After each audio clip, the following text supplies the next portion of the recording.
కిరాయి పనికి వచ్చిందని చూస్తున్నాడు మనకెళ్ళి. ప్రతి నరుని చూస్తూ ఉంటాడో లేదా? చూస్తున్నాడు. అట్లా ఆయన చెయ్యి పడిందంటే ధన్యులుగా అయిపోతాం, ధన్యజీవులుగా మారిపోతాం. అవునా? ధన్యజీవులుగా మారిపోతాం. ఆయన కృప పొందుకోవటం కోసం తహతహలాడాలి.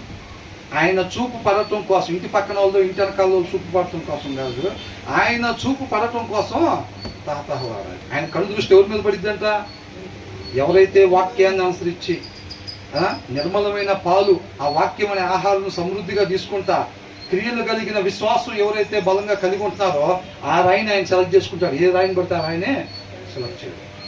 అట్లా తీసుకొని ఏం చేస్తాడు? నూతన యెరూషలేముని నిర్మిస్తాడు అనమాట. ఒక్కసారి ఇటు వచ్చేసేయండి. మళ్ళీ ఇప్పుడు దీంట్లో 9వ వచనం చూడండి ఒకసారి. అయితే మీరు 2వ అధ్యాయం 9వ వచనం.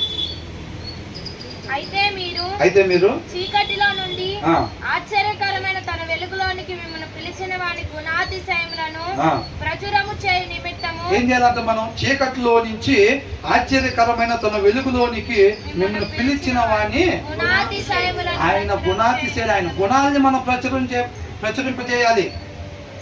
ఆయనలో ఉండే గుణాలు మన జీవితం ద్వారా కనపరచాలన్నమాట జనాలకి.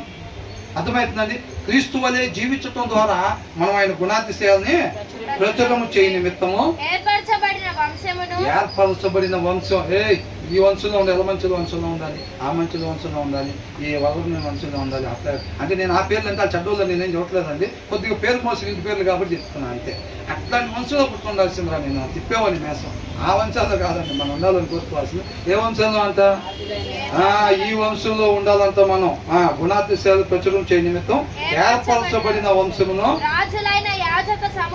అది ఇక్కడ పదవుల కోసం కాదు, అక్కడ రాజులైన యాజక సమూహమును, పరిశుద్ధ జనమును, దేవుని సొత్తైన ప్రజలై ఉన్నారు. అబ్బా, ఆయన సొత్తు, ఇది నా సొత్తు అని ఆయన చెప్పుకునేటట్టున్నారు.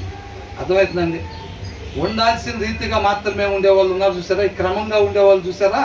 నా మాట ప్రకారంగా, నేను సృష్టికర్త వాళ్ళ సృష్టి, నా మాట ప్రకారంగా నడుచుకునే ఈ జనం నా సొత్తు అని చెప్పి ఆయన గొప్పగా చెప్పుకునే జనాంగం ఉండాలి.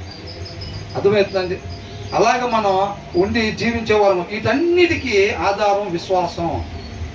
విశ్వాసం ఉంటేనే మనం ఆ రీతిగా పైన వాటిని మాత్రమే వెతికే వారంగా ఉంటాము. విశ్వాసం లేకపోతే మనం ముసుగేసుకునే వాళ్ళ చూపు లోక సంబంధంగానే ఉండిద్ది, కొంతకాలం ఉండిపోయే వాటి మీదనే ఉండిద్ది. అలా కాకుండా మన శాశ్వతమైన దాని కొరకు మనం జీవించే వారంగా ఉండాలి. అలా ఉండాలనంటే వాక్యం అయి ఉన్న దేవుని నిత్యం మన హృదయంలో